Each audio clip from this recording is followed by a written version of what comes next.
Hey, welcome back to another episode of More Than the Title, episode 271. I'm your host, as usual, Jared, founder of More Than the Media and founder of More Than the Title. And y'all know what it is, man. I'm just happy and grateful to be here. It's been such an amazing month. It's been an amazing 2026. Today was filled with great conversations, opportunities. And I just want to say I'm grateful and thankful for that, man. I'm grateful and thankful to be here another day doing what I love to do. Because if you know what it takes to do this, it's a lot. And yesterday we was privileged enough to be in the presence of Bronx Borough President Vanessa Gibson. We was at the Elements of Hip Hop Awards for 2026. Shout out to my brother Dave Huey and Melly Mel, Cass, Tony Touch, Roxanne, Shantae, everybody that was in attendance. It was a great energy. But I ended up pulling her aside. We ended up getting her chopping it up. And then showing her what I do, she said something that was crazy to me. They had a full circle moment of how I want to kick the show off. And she basically just said, I just love what you're doing. And I love how you're representing the Bronx. And so with that being said, I just want to start it off because we're going to celebrate Women's History Month. And it was a full circle moment for me because it made me realize how far I've come. And it wouldn't have happened without some strong women beside me. So with every great man, beside every great man is a great woman. And I just want to celebrate my queens in my life, my grandmother, my mother, my baby Mika, my son's mom, Jess, right? Like, and I'm going to start with my grandmother. Like, I love you, baby. You know what it is. And you're such an inspiration. My grandmother's 84 years old, did a lot for the family, the matriarch. And I know I got less time than more time ahead of me. And I go so hard because I want to experience these moments with her. And that's my inspiration. You know what I'm saying? I want to experience these moments. I want her to know the family is straight. I want her to know that everything is good, that we got it. And that everything that you sacrificed wasn't in vain. And so that's something that really keeps me motivated. Same thing with Mama Love, my biggest cheerleader, my therapist, my heart. Like, you know what I'm saying? Like, I love you. When shit is down, I got Mama Love. Mama Love would sit there and tell me when something ain't right. She knows it. She's the only person that, besides Pops, that have my back unconditionally. And so I do this for you. And you know I'm your rider. You know I got you and I love you. My mom's an entrepreneur now, doing her thing. This is what the family's progressing to. So I love that. My baby Mika, you know what I mean? She's always with me, sacrificing, grinding with me every single day. We up here till 1 o'clock in the morning editing clips. We go into spots. She's working a full day. Coming through, we going straight to the venue, little wash, go straight to the venue, have the energy. And we're doing 14, 15, 16-hour days, man. And it doesn't happen. I can't do it without a queen beside me that has that mindset, that has that vision to be like, yo, I'm with you. I'm outside with you. This is what we need to do. Let's get it done. That's an obstacle. Let's get it done. And with unwavering faith. So that allows me to be who I need to be and walk in my purpose. And that's why so many things are opening up for us. You know what I'm saying? So I can't do it without her. And including my son's mom, Jess. Great mother. You know what I'm saying? Holding the kids down, making sure she's doing things. Like last night, I had to work. It's parent-teacher conference night. Holding it down. Call me up. Give me a summary. Yo, we're going to have to do this. We're going to have to improve that. We did really well here. This is what's going on. And these are the conversations I want to have. Because it's real. It takes a village to build something special. And so you need strong women in your corner. You need strong women in your life. And so what I want to dedicate this entire month to is strong women. Strong women that are doing their thing. It's Women's History Month. They don't get enough credit. They don't get enough love. You know what I'm saying? And I know I love mine. And so what we're going to do is we're going to celebrate other women that are opening doors, sacrificing, supporting, being the pillar of the family, all of that. That's what we celebrate here on this show. So if you're a first-time listener, welcome. This is what we do here. You know what I'm saying? We keep it real. We keep it honest. We keep it authentic. And we celebrate our own. And so for those rocking with us, shout out to Instagram, LinkedIn, YouTube, Twitch. Oh, yeah, man, I appreciate the love. And even more importantly, shout out to the fans because this is Fam Appreciation Month. Episode. So you know what that entails is us showing love to people in the community because this shit doesn't happen or grow without y'all.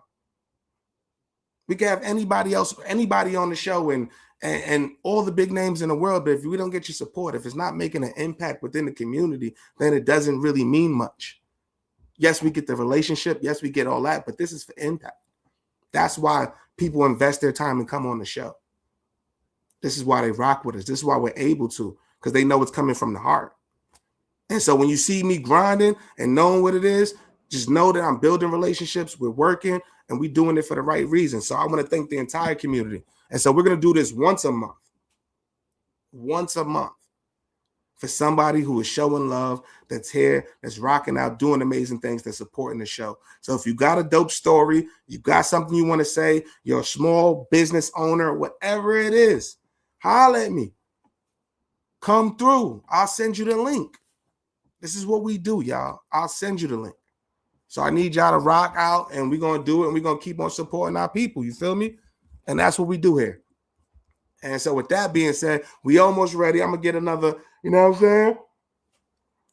Another sippy sip. But I want to say, yo, that last night was dope. Last night was truly dope. And relationships too, you know, on top of the strong women, you know, monologue, I also want to say relationships. Relationships are key. Access is an asset. Access is an asset. What rooms are you in? What does your Rolodex look like? Who can you call when you're down? Because what matters is at the end of the day, when all is said and done, all you're going to have left is how you treated people and how you made people feel and what you was able to accomplish to help others. That's what it's about. That's what you gift is for. That's what the purpose is for. So yesterday we was in the room with, like I said, Melly Mel, Special Ed. That shit was great. I'm with Special Ed, y'all. My brother used to play that song. I got it made till the tape broke. And just seeing the brother. Didn't even know the brother was the brother. I'm going to keep it all the way at Beansky with y'all. He's the first person we saw. The first person we saw at the bar. And I'm like, yo, what up, King? Boom. Yeah, boom. You know, yeah, bop, boom. You know how we do. We come in there with that energy. We come in with that shit. Bop, bop, boom. What up, baby? I'm going to take a rose. Bop, boom. We just, and we just booming. And we just booming. So that's what it was, yo. So like, and then we end up having a rock out with him. Shout out to Mel. We see Mel so much. Like, he's so super dope. I can't speak highly enough of Mel, man. Every time I see him, it's always love. Shout out to Cass, Bronx River in the building. You know what I'm saying? And it was just love. Tony Touch, Roxanne Shante. Like I said, seeing Vanessa Gibson there. And one thing I would say, I ain't into politics and all that, but this queen, she love the Bronx. You can just see it. You know what I'm saying? You can just see it. You could know when somebody like bullshitting you. Like hearing her speak, seeing her interact with the people, seeing what she had to overcome as a Black woman. I am so excited to continue the conversation with her. I'm super excited. I'm super excited what we can do for the Bronx. I'm super excited. I'm super excited what we're going to do for the world. That's where I'm at with it right now. I'm super excited what we're going to do for the world. It's that type of energy, man. 2026 is that type of vibe. We got so much shit going on, man. We's at CIAA. We at here. We at, you know what I mean? We got an invite for the NAACP Image Awards. Like, you know what I'm saying? Hold up. Hold up. Yeah, let me talk my shit.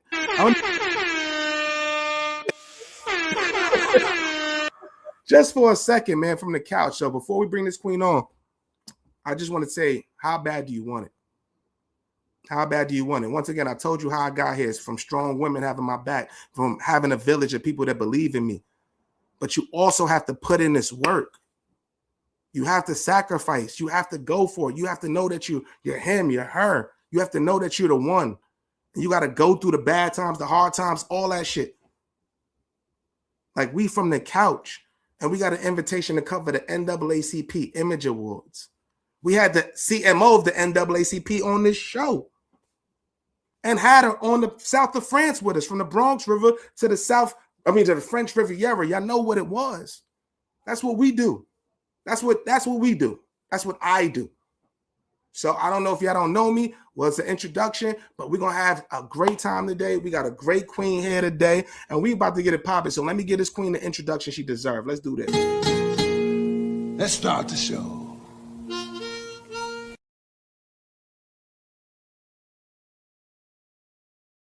People how we met, right? And it was through support. You know, you commented on something, a few things, and then I just happened to look and see, oh man, she's doing great things too.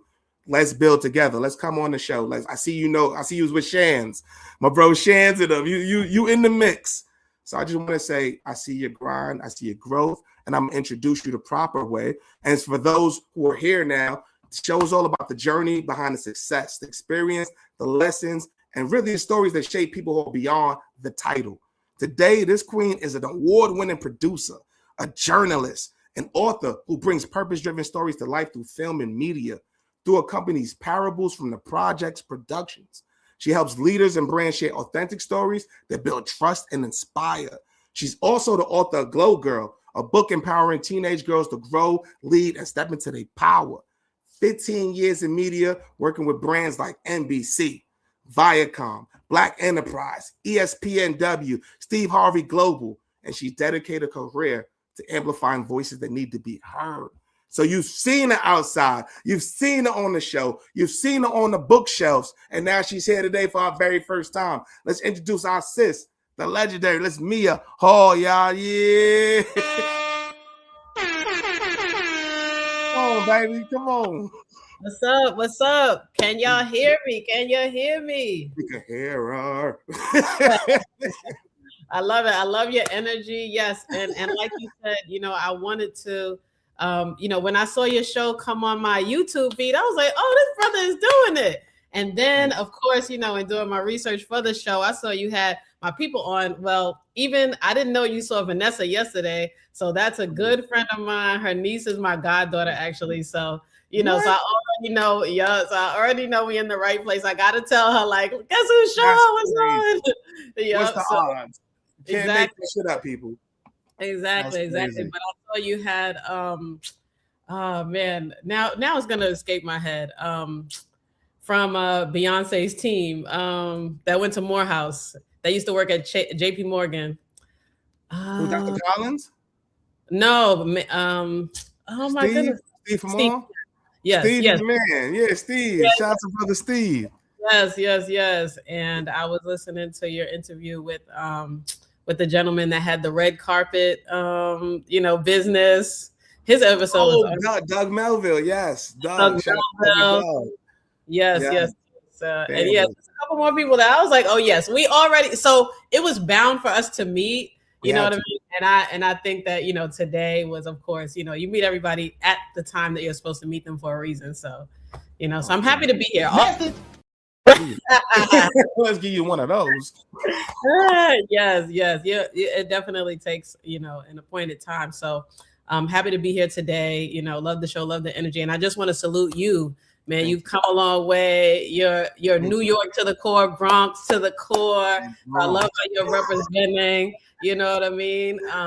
And I want to say that, I'm proud of you and happy for you. And I want to see you continue to grow. So I'm just happy to be here, happy to support. Yeah, that mean a lot, Queen. I really appreciate it. You about to fucking make me.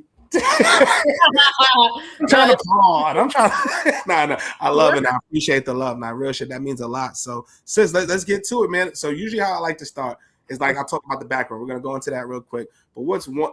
I told you your synopsis, your summary. You tell the people who you are and what's something you want them to know about you. Okay, awesome. Let's start with that. You feel me? Yes. Okay, no problem. Well, I am a child of God. I know that first. And I am a product of East New York. I represent East New York very hard. East New York. I have on a Park Hill shirt. Shout out to Park Hill and Staten Island today. But I am a product of East New York. Right now, I am a producer and author. Those are my two main things. And I love how you, though, said the title of this podcast is We're More Than a Title, right? So really at the core, I'm just someone who's passionate about helping people that look like me, helping little girls that, were like me growing up, who might not have had an example of somebody that, could reach success. And that's who I am. That's what I'm passionate about, at the end of the day, helping people tell their stories, because storytelling is power, and those who control that those who control the narrative have the real power. So I want people to be able to take control of their narrative, tell their stories. That's why I love that you have a storytelling podcast. You know, that's one of the things that you do, because it's important for us to get our stories out there with our voice. Baby, screaming baby on that one. I gotta ask you something real. When did you? Because I could hear the passion in your voice. When did you know this was your purpose? Was there a moment that you was like, shit, this, I have to do this. It is what it is. I don't care about nothing else. Right. Well, I mean, I think that from a young age, I was passionate about the arts. So, you know, and I do believe that we discover our purpose like in phases, right? So I do believe that, you know, like when I was younger, you know, my purpose was to dance at East New York Theatrical Workshop. That's where I danced, you know, from 3 to 12 years old. And then, you know, going from the arts, I went to a middle school that didn't have the arts. So I played basketball. And that's when I got into sports. And, you know, so my purpose was there to learn sports, to learn teamwork, to learn discipline, to learn practice, is progress, and, you know, to learn things like that. So, but really, honestly, in high school was where I feel like I really gained a passion for wanting to help people that look like me, but might not have the same opportunities that I saw myself getting. Because I would go to class with my friends, and, you know, I hung out with like the valedictorian was like my next door neighbor, you know, like, so like me and my friends, but we, you know, we still like grew up in the project. Like we were still, you know, like may not have met our dad till later in life. Like we were all from the same place, you know, that the kids that cut class, the kids that, you know, weren't succeeding in school. And I was like, if we're from the same place, why, you know, what's the difference? Like how can I motivate those students that aren't motivated to get their education to really be involved in school? Because it'll give them an opportunity to just, you know, live out whatever dream they want, right? So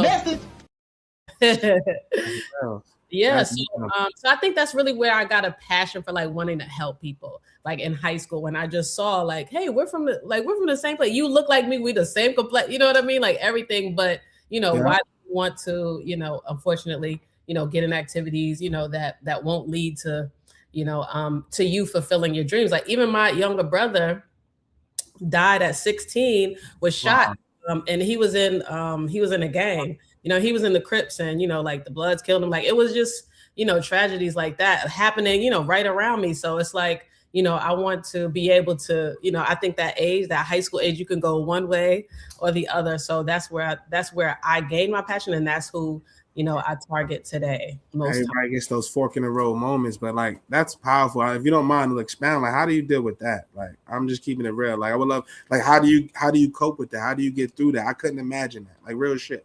Like the way you said it was like, you know what I'm saying? Like I'm healed. I'm like I understand it, but it was like that's a lot to go through, sis. Yeah. No, it was very hard on my family.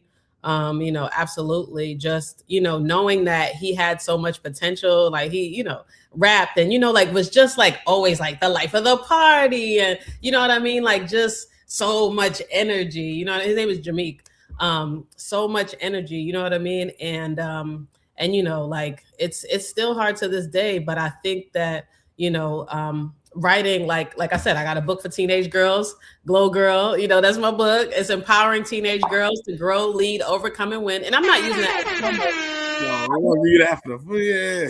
I use that as a way to, you know, say, you know what, Jameek is gonna be the last one. You know, like I don't want, you know, there to be, you know, little girls like Jameek, little boys like Jameek. I want, you know, people to know that there's another way out. You don't have to go the route that's gonna lead to, you know, you being dead or in jail. So that's what I did to like cope, and to, you know, through therapy, of course, you know, things like that. I mean, we march, you know, we support, you know, put the guns down foundations and things like that. So I've been supporting that for years, and I could go more into that story, but you know, I've done community development for like 10, 15 years. So always worked with high school students, always at least 10 times a year, I'm going into a school, like encouraging students, telling them how I went from the hood to Harvard, like, you know, just story so that, you know, so that they can know like there's another way.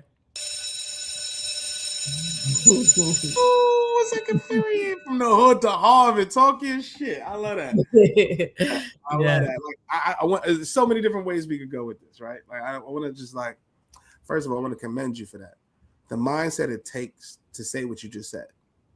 From the hood to Harvard, you made a decision early, and I can tell because you're saying when you're with the valedictorians, your understanding at a very young age is like, yo, I'm in the same spot as y'all, but y'all doing something different, but I'm still finding a way. Why am I finding a way versus you not trying to find a way? That's deep. Right. You know what I'm saying? The shit that you're saying. What happened? I said, I know you saw it too. Hell yeah, I saw it. And once you see it, you can't unsee it. Yeah. And once you see it, you can't unsee it. So now, like, I know I'll go like a quick story, but what my thing was similar to what you said. That's why I was smiling so hard. I used to come off the train, and I was just at BBQs. I'm putting a video up today. They just closed it. I used to walk home from BBQs. Was a waiter. Used to walk home from that shit, selling mixtapes and shit. Walk home from there to Parkchester and just thinking about the dream. And I used to look at every single building with a light on. And was like, yo, somebody's going through some real shit, but who's telling that story? And at first I thought it'd be through music or stuff like that. I still do music now, but who thought I would be doing a podcast? And the podcast just came up on me. I didn't think I was going to do that for that. But then you find your purpose. You find it. So I definitely know there's a lot of motherfuckers that went left. It just, what can I do? I can tell you the game, but I can't rob you of the process either. Yeah. So even though you don't do it, I can't even bring you along because where I'm at right now, you're not even going to understand it. You're going to take it for granted. Yeah. Like, what do I do with that? So now I'm the bad guy for not putting the homies on. Right. And not realizing that you don't have the mindset to really get to that level. So like, what do? I got to get out so I can get us all out. And I can't have you jeopardizing before I even get there. Yeah. That's the realest. You know what I'm saying? So I saw it like a mob. I say that to say that. Yes, for real. From the hood to Harvard, how'd that talk to the queens about that?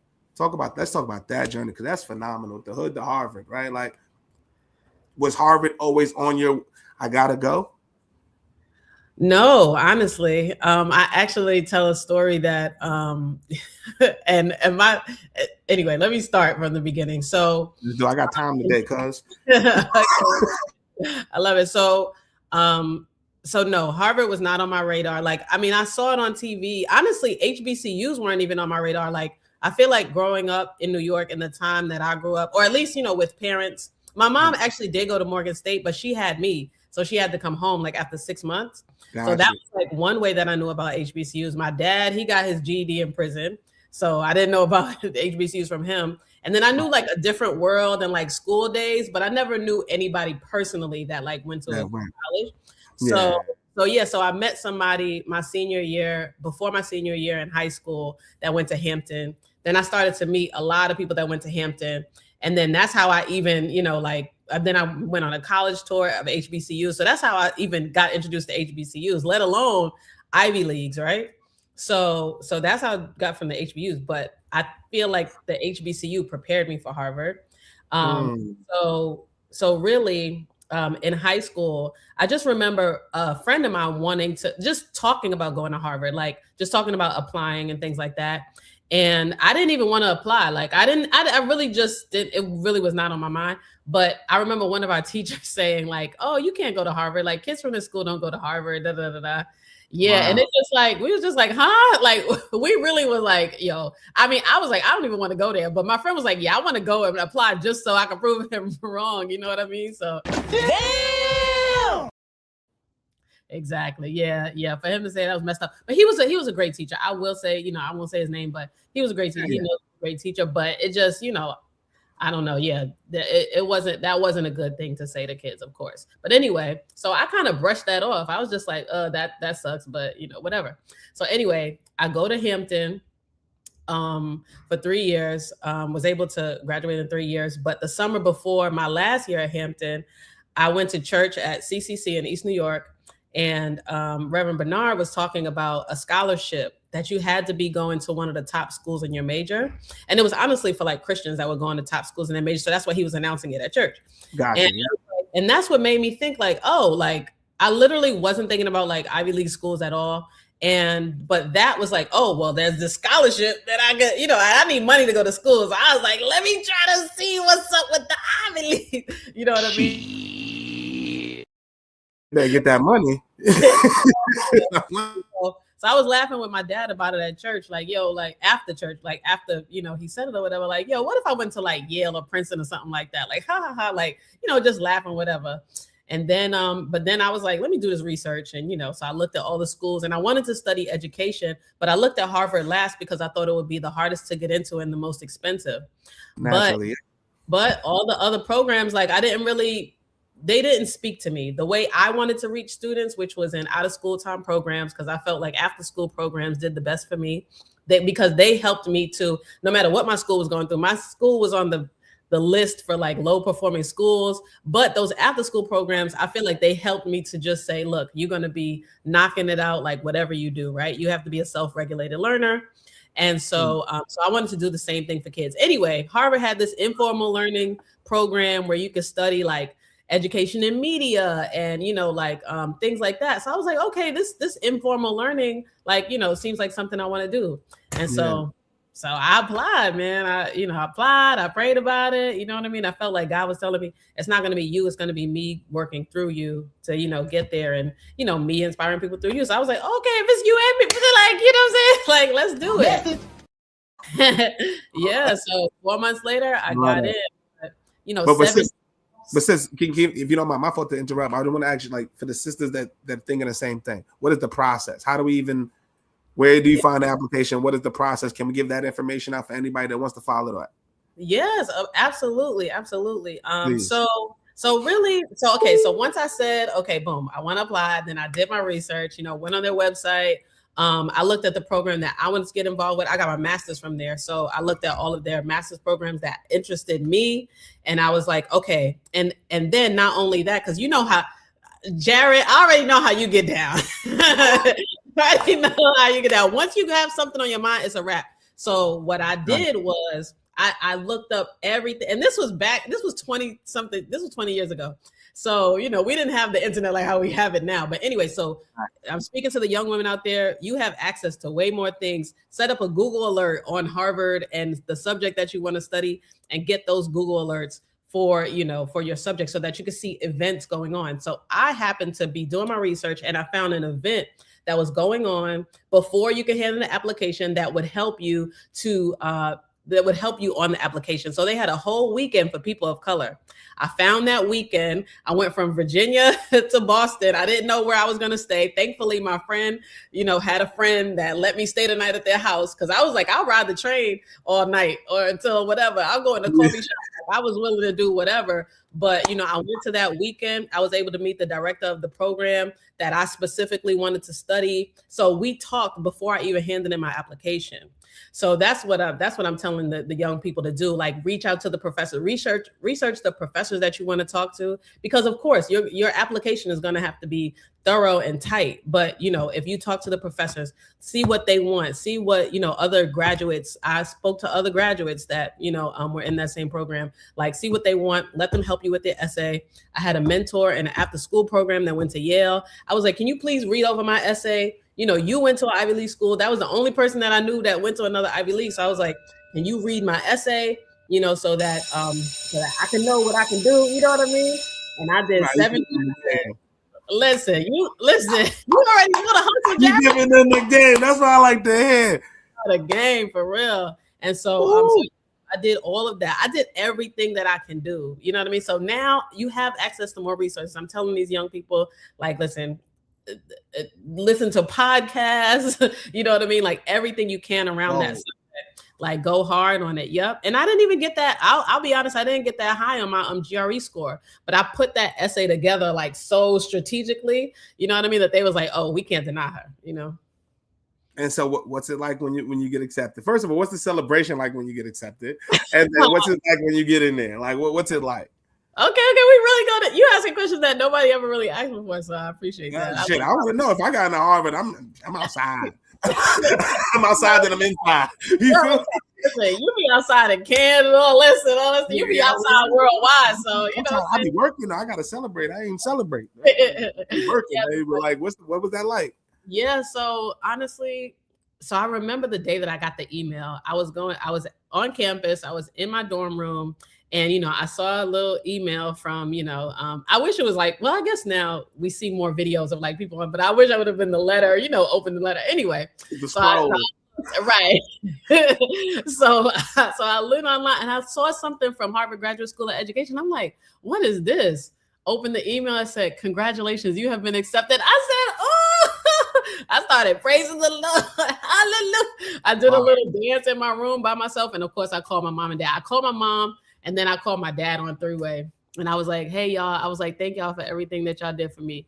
They were teenage parents, like not together after they had the baby, after they had me, you know what I mean? But, on, every type of EBT, you know what I mean? Like, we went through it all. And I said, I appreciate y'all. And I got into Harvard. So yeah. And then I went about my business, kept working, because I had to volunteer that day. But yeah, that was my little celebration. But of course, I told my friends, on campus, and they were excited. And yeah, then it was time to get to work. You know what I mean? Like, so yeah. That was pretty much the celebration. And so you end up going to Harvard. What's the I'm saying, like, how difficult was it? Was it as hard as you thought it was? Pause and all that. Oh my God, I hit myself. Bad. That sounded nuts, but you know what I'm saying. Like, what was the curriculum like? Like when you got in there, what was it like? And then, yes. Okay. So I went. My dad. I had 2 moving days. My dad and my cousin took me one day, and my aunt, and I think even my grandmother came, and she passed away like a year after I graduated. So she was able to see me walk across the stage and then passed away a year later. But anyway, so going there, it was as hard as I thought it would be. It is very hard. It is a challenging program. They do not play about, you know what I mean? Like they like, we're not, number one for nothing. But as hard, I always tell people, as hard as it is, they have as many resources that you need to succeed there. So they have a whole entire institute for studying and reading and, you know what I mean? Like, and learning. So, I took like speed reading classes there. I took studying classes there. Wow. I always utilize office hours. To this day, I tell, college students, utilize office hours.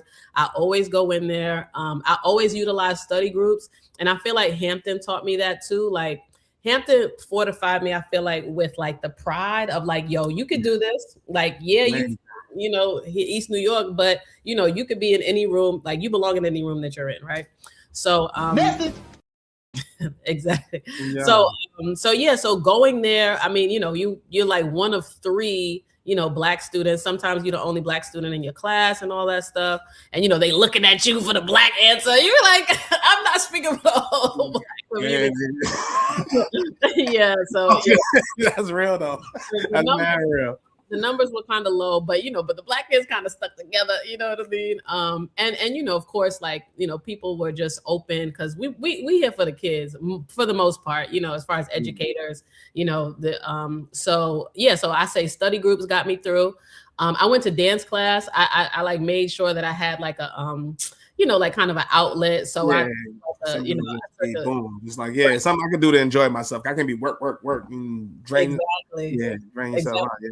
Dance class while I was there. I took a music class while I was there. Yo-Yo Ma had taught like one of our music classes. So, I went to MIT because they have a partnership with MIT and Tufts, so you could take classes at different places. So I took a class. I was like, I'm going to take advantage of everything that y'all offer here. So I took an entrepreneurship class at MIT while I was there. Wow. And this woman, Sarah Lawrence Lightfoot, man, she was a Black like queen that just lectured the whole time. Like, so it was good to meet people like that. Like, yeah. So, and women's history. I got to do a report on my grandmother actually before she died too. She grew up in Far Rockaway in the 1920s. So I got to do like thorough research on her and looking at the Women's Radcliffe Institute there to do like research and like all that stuff. On my grandma's, I did a big report on that. That's hard. Yeah, so that was, I mean, and then you saw, you still saw the partiers, you saw the guys with the big beer kegs, and you know what I mean, like all of they had the secret societies and all that stuff. When the hell you got time for that? When the hell you got time for that? I mean, this was on my way to the library, Oh shit! So, I'm glad you said that. How did you stay focused? Right? It's so easy to just boom, veer left and like, yo, all right, I'm a party one night, one turn to two, two turn to four. Like, how did you mentally train yourself to say I'm on this and I'm not veering off this path? Right. That's good. Well, I think that, I knew I was there for I feel like I had, I hate to, it's gonna sound cliche, but I feel like I had the hood on my back. You know what I mean? Like I can't on my shoulders, son. You already know. I'm like, nah, I can't let them down. Like I can't let the shoulders down. That can't be me, right? Exactly. So I definitely, that definitely helped me to stay focused. I got to do this for my grandmother. She ain't even finished high school. You know what I mean? So that really honestly helped me stay focused. And I also let myself, you know what I mean? Go to those events because honestly, there too, they are about, balance. You know what I mean? Even though they will not let you go under a sea, if you do, they're like, take a break and come back because you're not focused. You know what I mean? But they encourage, you know what I mean? You to have some kind of enrichment, you know what I mean? So I went to the multicultural thing, you know what I mean? So that helped, me to stay focused and to study because I wasn't just going crazy about it. And also I went to different study groups. I went to Bible studies and prayer groups and stuff like that. I was involved with the church. So while I was in Cambridge, so, those things helped me stay grounded too. So that's a lot of pressure though too, sis. Like you said, people don't know what it feels like feeling like you have the whole hood on your back. And I wonder, let's really talk about that, real shit. That's a lot. I have a saying we say on the show all the time is you got to choose to be him or her. You wake up and say I'm going to be this and that's it, and nothing's going to stop me, nothing's going to deter me, and it takes fucking discipline. It's a lot. It's a lot. You'll go crazy and you're delusional and you saying that they can't even understand it. You got friends who can't even believe you're doing what the shit you're doing. It's a lot that you have to deal with as a person, emotionally, spiritually, physically, all that shit. And people don't understand that. So what's the toughest moment that you've had? Real talk, where you felt like quitting and you was like, nah, B, I gotta go. Yeah. When have I felt like quitting and I got it's always one moment that tests you. It's one moment that you damn, it's the fork in the road for entrepreneurs, creatives, where you yo, I don't know how I'm gonna do it, but I'm gonna make it happen. Right. Man, it's been a lot, especially as an entrepreneur, just so many moments. Fact. Every day. Surviving, dude. But I will say one time, I think even everything that was happening, from the time of Trayvon Martin's death to beyond, to now, you know what I mean? Just seeing so much happening in the media, that was very discouraging. And that made me think, what am I doing? Am I, really here for a purpose? And is it gonna matter? You know what I mean? Will what I'm doing matter? Because, they're still gonna look at Black boys and Black women and Black people. Come on, Breonna Taylor. Come on, you kill somebody in their apartment while they're sleeping. It's crazy. So, I feel like all of those moments, definitely were hard. Not while I was in school, but my grandmother passing away, that was tough. My younger brother passing away, you know what I mean? That was tough too. You know what I mean? You want to be well, dang, you know what I mean? It makes you question, am I even making an impact if I couldn't save him? You know what I mean? I knew I couldn't. That was real. For real. You know what I mean? You think dang, am I really, what am I doing this for? So yeah, I think that those were big moments. Even I was working at Barclays Center as a community manager for like 3.5 years, and I had to transition out of that joint, and that was discouraging too. And then it was still at that time when like Mike Brown, you know what I mean, like seeing images like him in a graduation cap. That was big for me, seeing his images of him in a graduation cap versus, you know, some people online or some news outlets, you know, showing him, oh, he's throwing up gang signs, and you know what I mean, he was a thug, and like, really, you know what I mean? So those images really helped me to see like, okay, boom. Like I had to, you know, leave Barclays Center, but, you know, I need to work in media because I need to make sure that, you know, images of our young people or even older people are, you know, put out there and that we're controlling the narrative. So I definitely like, you know, those hard moments and the times that I wanted to give up, the time that people gave up on me, I was like, okay, you know, I'm going to make sure that I take control of the narrative and just keep going. Because I know that so many people before me, you know, have sacrificed, have died. You know what I mean? Like in order for me to be where I am. So let me keep going. So that's what kept me going in those hard times. That's big facts. You know, I'm gonna ask you too, sis. Like, yo, the name. I gotta ask you the name. I ain't gonna front. Parables from the Projects Productions. So how did you come up with the name? And also just let the people like just how difficult it is having your own media company. Because it's one thing for us to control the media, but people don't understand how hard it is to be independent media. Yes. Right? When you're playing the algorithm game, right? Like you either own the media or you earn the media. If you earn the media, I don't control the media. I have to own the media, but we don't get the sponsorship dollars to own the media. Oh, hold on. I was talking. Message. Yes. We need hold on, because they gotta understand. They have to understand. So, sis, where did you come up with the name? And just talk about some of the challenges just having your own production company. That's just crazy. Yeah. So I came up with the name in 2019. My dad and I were doing a lot of work together, and we wanted to make a film about his story. Like he went from Rikers Island to righteousness. So like message. That's so fine. Yes. So we talk about his story. That's fine. That's really word.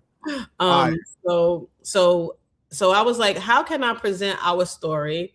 You know, in like storytelling. And I was like, okay, you know, and I'm of faith. So, you know, always reading the Bible, whatever. And so I was like, oh, parables. And I was like, oh, we're telling our parables from the projects. Like, you know, because he grew up in pink houses too. So, I grew up in pink houses. He grew up in pink houses. So we was like, all right, so we're going to tell these stories like from the projects. So I was like, oh, well, instead of calling them stories, we're going to call them parables from the projects. So it started out. Thank you. The pink houses. Now, hold on. You get a horn and from the pink houses to come on, man. Gangsta. Thank you, man. We got to have you on the Parables from the Projects podcast. Man. I'm still in the projects. Let's do it. I'm paraboling right now. I'm still in the projects. We outside. I'm still out. Listen. Baby laughing. My baby laughing. Because it's real. Shit is real. We still in out here. It ain't the Jets, it's the Minions. Let's be real. It's not the Jets, but I'm close by. They up the block.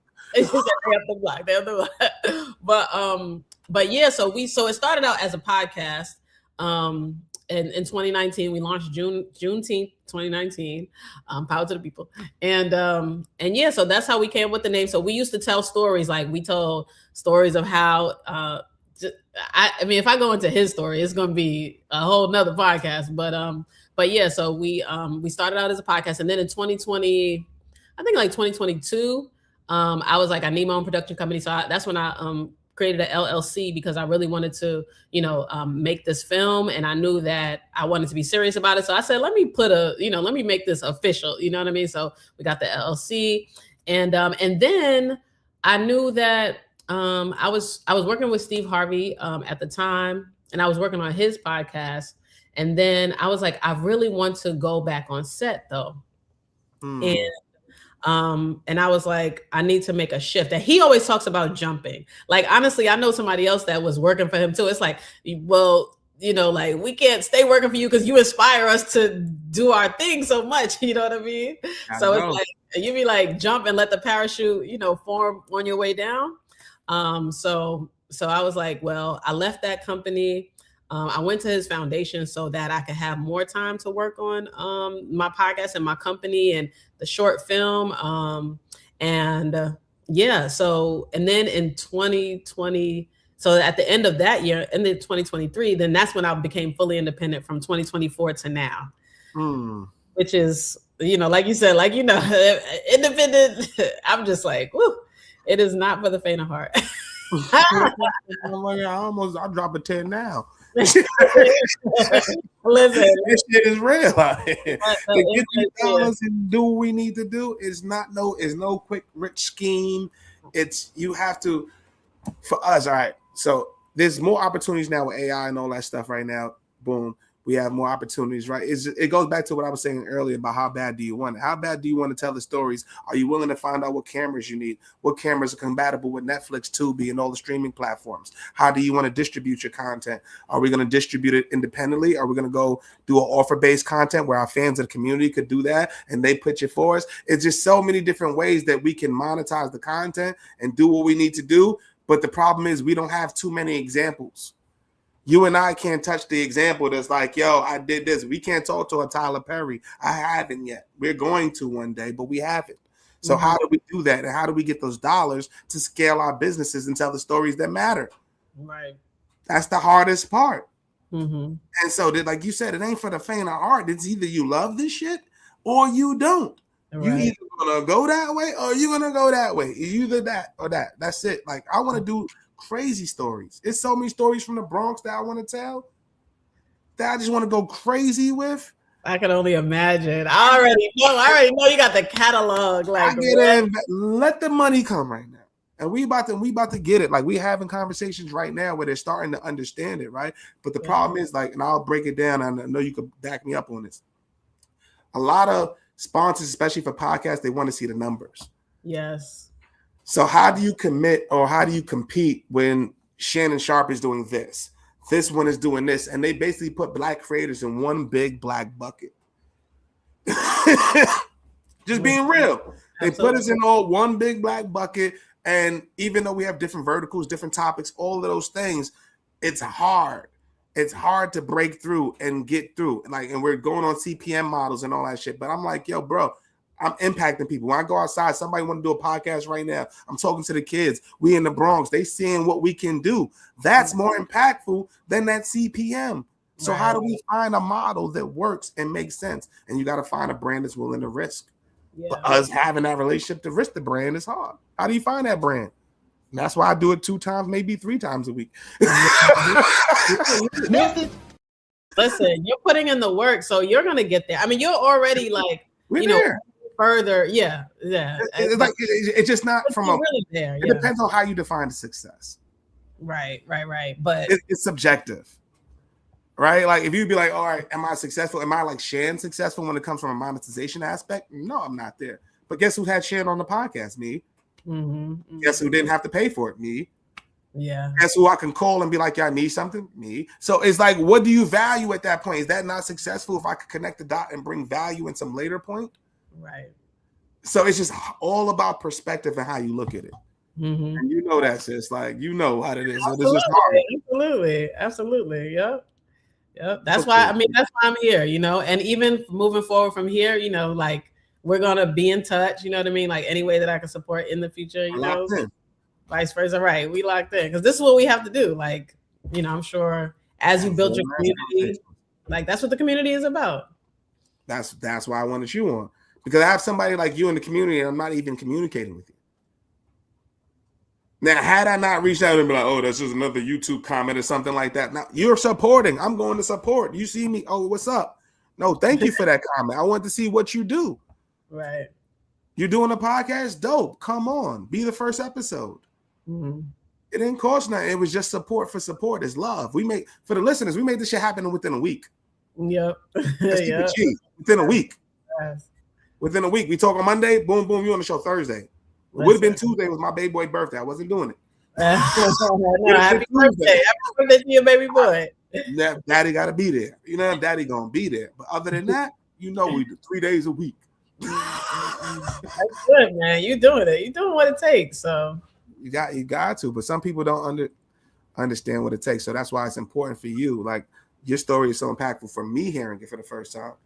From the hood to Harvard. I love that shit. From the pink houses to that, going to MIT, saying you could have done anything.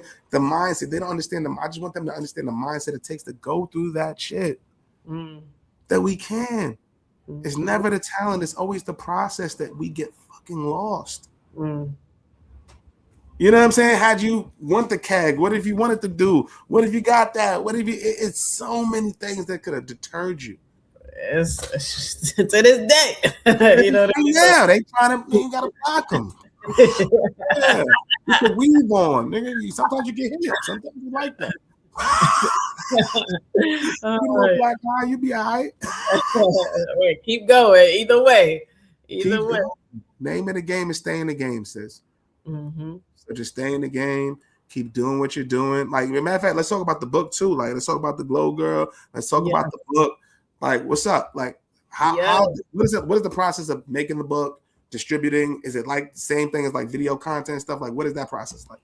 Right. So this was a new process for me for sure. You know, just growing up and telling my story, you know, of how I went from the hood to Harvard. Everybody was like, well, not everybody, but, you know, a lot of schools and, you know, people used to invite me to come speak to their schools. But I always felt like, man, I wish that I could leave them with something. Right. And so so I was like, okay, I need to write a book. I need to have something that, you know, I can give the girls that they can, you know, have a tool, or even schools that I can't visit, you know, they can still get the book and still hear the story, right, and be inspired. So so that process, it was long, and I definitely like hired a coach, because I was like, I had never wrote a book before. You know, I knew some people that wrote books, and everybody has a process so different, just like content creating too. I mean, everybody's process is so different on how they get there. So I did have two friends, Chantel and Troy, that they were in the process of writing the book. And I was like, you know what, just give me a coach. By the time I turned 40, I said by my 40th birthday, I wanted to write a book. So I was like, okay, I'm gonna get a coach. And they told me it would be a year process. It did take a year, or even probably a little bit more than a year, you know, just from like concept to actually like getting a book in my hand.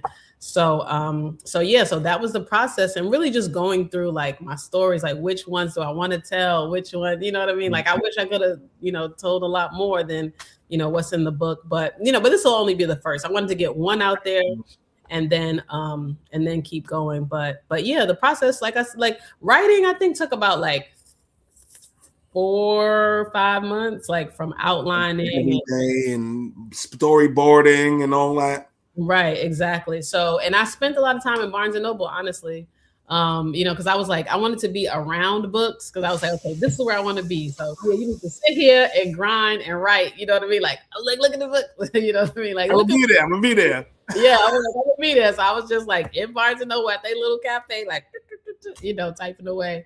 But yeah, that helped me to get through it. And then the editing process was, you know, was a whole nother few months. So so that was interesting. And then, you know, then distribution, like, I self-published for the first one, because I just wanted to see how the process was. And then that was it. I went on a tour last fall, went to like some cities that, you know, that I love, Atlanta. So we ain't gonna gloss over that. Like, that's real. Yeah, we had the marketing. Yeah, so we had to do the marketing. I had to go back to Hampton, Virginia. We went up I spoke at Harvard last February, but I have to go back up to Cambridge to promote the book too. So got to visit there. Went to Martha's Vineyard, which I like to go into in the summer. So we outside there, and I have to make it to LA. I haven't made it back to LA. I lived out in LA for 3 years, because, you know, wanting to do film, and, you know, you got to be out there. So I have to go back out there too, and to Gary, Indiana, because that's where that's where Mike's from. That's where my folks are. Man. So shout out to my family in Gary, man. Gary, I got one of my close homies is from Gary. You're the only person, and now you're the second person. Only breathe out, and Michael Jackson from Gary, Indiana. Yeah, that's crazy, yo. So, what's it like? You ain't gotta tell me exact number or anything like that, but just give me a ballpark figure. What's it like to self-publish? What kind of bet on yourself? What kind of investment do you have to make to self-publish your book? I mean, honestly, different people, you know, go different ways. Like, you know, I've made a large investment, 5-figure investment in myself to, to be able to do that. But congratulations. Oh, MiaHallTV.com is where Now, people get the book. hold on, let me put it in the chat so everybody can do it. MiaHallTV.com, right? Yes. Yep. They can order it right from my website. We're gonna leave it up there. But yeah, it took a large investment, but that I'm paying over time. but everybody doesn't do that. And I honestly, if I could do it again, I wouldn't. I would not, because you can really use your resources around you. Like I said, I wanted to, do it in a set amount of time, just obsessing over my 40th. So so I really wanted to do that and go through the process with somebody that has already done it. So yeah. Well, I'm going to ask you to change your perspective on it because it had to happen. If it ain't a blessing, it's a lesson. Yeah. Yep. And I definitely learned the lesson. No, it ain't a blessing. And then sometimes you got to pay for the lesson. Okay, cool. I'm not going to touch that stove again. It's hot. It's hot. That thing's hot over there. It's hot on the bottom, for real. Come on. Like, that's just what it is. So, like, we need to go through that. Like, you had to learn that. So now, on the second go run, and you do you have a PR team, all that stuff? Or are you doing everything independent like yourself? No, everything dolo. It's all dolo. Woo! This is all dolo. For real. Message. That's why we gonna give you the flowers. I know what it's like. What are them? How many hours a day you working? Yeah. Oh, I mean. Just average. Sometimes somebody we take a day off and be on Wednesday or something. Right. I think I pretty much like I spread it out. Since I make my own schedule, I pretty much like spread it out because I'll create content before I go to bed. Like I'm always like right at the end of the day, I'm like, oh, I need to post a video. If I haven't, if I don't have something that's scheduled already. So like sometimes I'll work from like, 10 to 11. But I would have worked like 12 to 6 or something like that. You know what I mean? So it'll be probably around 8-9 hours a day. But then Fridays I like to take it light. You know what I mean? And then Saturday and Sunday I like to do other things, errands, and you get the house right. It's bad things that gotta get done, laundry and shit. Right. But then I might have if I'm doing a shoot. That time when we shot my short, like, we had the 12-hour days, you know what I mean? Like we had to be, on set at 7 and, not leaving until 7, you know what I mean? So it depends on the day, as entrepreneurs, and then we have an event at night and then, you know what I mean? So it's like, it just depends. You got to love this thing. Yo. But one thing I would say is this. All right. So what's your presence on LinkedIn like? On LinkedIn? That's a good question because, okay. What up? Yes, it's there, but I'm not on there a lot, I will say. I mean, I'm on there like, looking for opportunities, looking for roles and things like that, and looking to network, putting myself out there, not so much. But that's what you got to do. So if you're going to sleep making a video for Instagram, you have to think about where the decision makers are. For us to go viral within that algorithm, we're only getting 10% of the views. So if you got 5,000 followers, you may only get seen by 500 people. Why would you play that game? Right. So as your brother, I'm asking you to change and shift the narrative to say, make sure I put a video up every single day for LinkedIn and be the same person that you are right now talking to me. Because that's what was able to afford opportunities for me. I love that. I'm telling you, like I was on LinkedIn in a hat and a hoodie like this, sitting there talking about marketing, and I was putting shit up every single day. To the point where I just put the story up. I just had Jabari Hearn on. He ran Will Smith's company. He was running Nike and a bunch of stuff. And I came out for a thing one day. It came to an event. I wanted to meet him. He come out the cab. He's like, yo, Jared. I said, oh, shit. You know me, son? But that's the power of content. LinkedIn, who are you trying to get in front of? Us as Black independent owners, we need the dollars. And guess what? We need the story. They like the story. They buy and invest in us. So let's go where the decision makers are. That's all I'm saying. That's my biggest advice. Double down on LinkedIn this year. Okay. It's my only advice. I appreciate that. And I'm going to follow it too.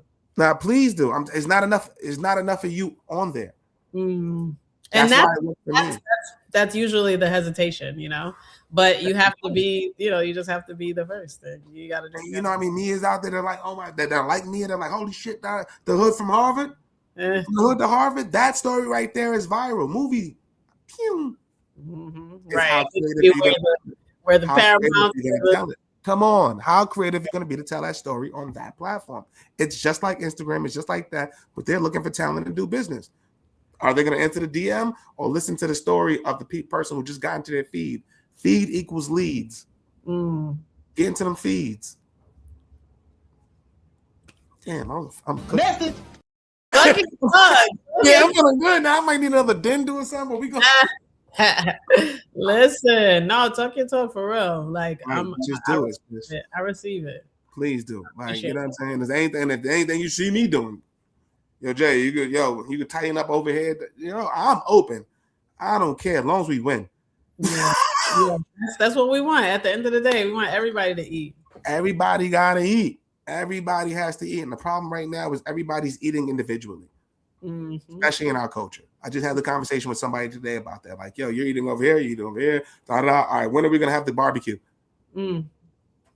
When the fuck are we gonna have the barbecue? Who's got the grill? Who's got the this? Who's bringing sodas? Who's bringing that? And let's make some shit happen. But that's what this is for. So soon, I promise you, anything we got coming up, events, all that shit, like, we'll let you know any way we can help. I promise you. Because now first of all, we're gonna give you the horn because you're part of the More Than Entitled family now. Because you're part of the family now. You know what I'm saying? You're part of the family now. So you know what that means is anybody we've spoken to. I don't give who it is, right? If I have access to them. If you need something, I would try my hardest to make it happen. And I have a 90% success rate. Awesome. Telling you. So just let me know. I don't care what it is. Yo, Jay, can I boom over there? Or yo, Jay, I'm doing an event over here in Brooklyn. Or yo, I'm coming back to the X. Or I'm over here. Yo, do you know anything? I don't care what it is. Just please utilize it. That's how we build. You know what I'm saying? Let's support each other. Let's keep growing. I'm proud of everything you're doing. As a Black woman, as a Black sister, I'm proud of everything you're doing. I mean that shit. I'm not just saying it, fuck the cameras. I'm saying it for real. Looking at you. I'm proud of you. Keep doing that shit. Your inspiration to people that you don't even know see your shit. The hood is on your back because it is. Embrace that shit. Love that shit. Keep going. All right? Because there's somebody that's watching your shit right now that's saying, I'm going to go crazy. I'm going on. I'm in 4D right now. You know what I'm saying? Oh, I was in 6A. Come on. I see the 6A. She coming through. So let's figure out how we tell that story. How do we inspire? We're together. We're locked in. Any way I can help, I promise you I'm there. So thank you for pulling up. Please know the feelings are mutual. Proud of you too. That's why I said when I saw it, I was like, okay, let's go. Like, I have to support. I gotta subscribe. I gotta follow. We gotta do all the things because you know what I mean. I don't see a lot of people like you, and we do, but we don't. You know what I mean? And I could tell, like. I love your passion, love your energy, like, just and what you bring to this space, and it's needed. So I need you to keep going too. Like, keep going on LinkedIn. What? He said, I came on LinkedIn with my crew name, my baseball. Like this, I was like this on them. Like, what we doing? Like, go we them. But we gonna be them. Like, what? 2026, we them. We them. It's us or nothing. It's us or nothing. So we got to be that. So we're both that. We're going to push each other. We're going to do it. Keep pushing. And I'm glad. And I hope everybody who's watching, first of all, shout out to everybody watching. You could be anywhere in the world, but you're here rocking with us. So thank you for that. Hope you got the game. You know you're going to see the clips. Where can they find you, sis? Where can they hit you up? Where can they support? Let them know one more time, please. Yes, absolutely. Well, support the YouTube. It's at Mia Hall TV as well. Pretty much everything is at Mia Hall TV, but I'm looking to, get to at least 1,000 on YouTube. I'm like 700 or something right now. So so definitely looking to raise the YouTube up. But I'm also on LinkedIn. Mia Hall is just Mia Hall on LinkedIn. So y'all can find me there. Instagram too, Mia Hall TV. I'm on Facebook, Mia's Full Court Press on Facebook. And Brown Girls Glow. I'm on Brown Girls Glow on TikTok and on Instagram as well. So that's the organization that I started like 6 years ago, to really speak to girls and like, you know, have that be a communal space for girls. And I used to teach online and things like that. And so Glow Girl came out of that program. So you can find Brown Girls Glow as well. Come on, let's get it. Y'all heard a story from the hood to Harvard, from the pink houses to Harvard. Parents with teenagers when they had it. Every obstacle, every reason to say I'm going that way, but went this way. Every reason to quit, but did not quit. Stayed the course, went through the programs, said I'm going to go for it, right? Got that inspiration, said, oh, word, you can't do that? I'm going to do that. I'm going to do that. And guess what? And I'm going to take advantage of every program and everything that's in front of me so I can be the one in my family to change the trajectory. And then go from Harvard to go to the hardest thing and be a Black-owned media film production. It's the hardest shit ever. Said, you know what? Because I don't care. I'm starting parables from the projects because our stories need to be told. So if you don't respect that, your whole perspective is whack. And I'm honored to have this queen. First episode, Women's History Month. I'm telling you, she out of here. Y'all know what it is, man. We rocking. It's More Than Title. We're gonna see y'all Tuesday. Got Madison Butler on deck. We about to go 3 days for the next couple of weeks. We're gonna go crazy. You already know. So we're gonna do it, man. Thank you guys for the love. I love you guys. Thank you, sis, for the love. And we're gonna see y'all next week. All right. What you know about me? Seen it all, heard it all. Oh, what you know about me? I done it all, just want it all. Oh, what you know about me? I seen it all, heard it all. Oh, what you know about me? Oh, what you know about me? Oh, what you know